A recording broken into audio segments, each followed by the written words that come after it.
I've been diving more into Indian films as they release, and the newest one to hit Netflix is Haseen Dillruba. It combines romance, drama, murder, and mystery. So does that make for a good story, or one that's completely convoluted?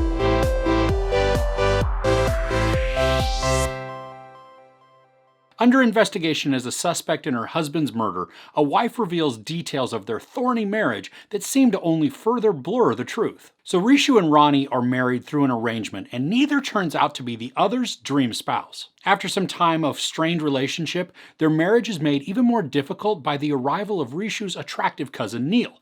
He is certainly the antagonist to the new marriage, but remember, it does take more than one for trouble. The movie opens with an explosion scene, and we quickly learn that it is suspected that Ronnie blew up their home with Rishu inside. The rest of the movie plays out the details as Ronnie is questioned by the police. We get to watch how the couple is introduced and then arranged to be married. And we're witness to the awkwardness they experience as two people who are married but don't really know much about each other aside from phone calls and video chats that they'd had in the weeks prior. Both Rishu and Ronnie are to blame in their actions and their dysfunction, but the story gives us more reason to dislike Ronnie, which then points to why she could have killed her husband. To add a great deal of mystery to this story is the fact that Ronnie is a massive fan of a particular author's murder mysteries. It's said that the author is an expert at crafting small-town murder mysteries where they can't be solved. This underlying thought permeates the story because we can't ever really be sure of what the truth is. Now, I made some guesses along the way, and in some ways I was right, but I wasn't 100% correct,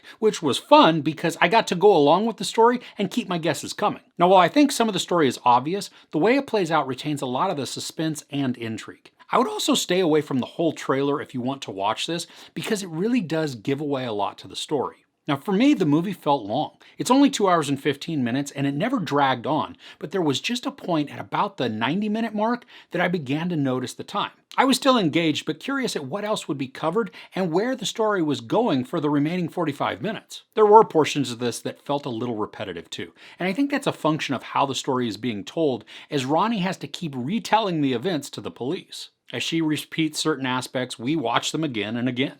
Now, like other Indian movies I've watched, this one incorporates several genres with good success. The mystery is present throughout, as is the drama, but the romance was kind of one that just snuck up on me, especially given the overall story. There is a certain feeling of dysfunction when it comes to the romance aspect also. And I'm not sure it's the healthiest portrayal of relationships, even ones that are trying to grow in love, but it is still compelling. We get to watch so many interactions between Rishu and Ronnie. Sometimes they're strained, other times sweet, and still other times awkward or even explosive. We also see them as individuals interact with other members of their friends or family, and these conversations typically end up adding a ton more drama to the dynamic rather than any help. And there's a small infusion of humor in this as well, especially when it comes to Rishu's dad. He's not a gregarious or even major character in this, but his actions do lend themselves to some chuckles. And while most of the story unfolds within the confines of their home, there are some portions where we travel through the city and the countryside. And when these happen, there are a couple of scenes that just go full-blown action sequences, and while they're a bit jarring at first, they become fun and exciting.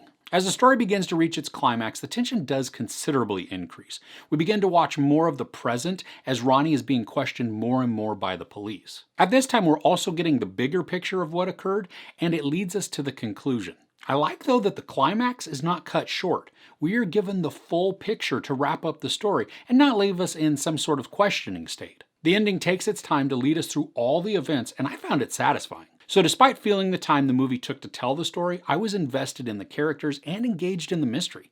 I wanted to see how everything would play out, even if I had a lot of suspicions. The misdirection, along with the fact that we're hearing the account from the survivor, who's also the accused, it makes for a semi-unreliable narrator, and I think that's a great addition to any mystery. And even if you might find some of the story obvious, the characters are entertaining, charismatic, and interesting. There's sex but no nudity, some profanity, and some absolutely brutal violence. I give Haseen Dillruba 4 out of 5 couches. Have you seen any good mysteries lately? Let me know what you're watching in the comments below. If you enjoyed this review, please give it a like. Also, don't forget to share and subscribe. I'm Chris. This is Movies and Munchies. Thanks for couching with me.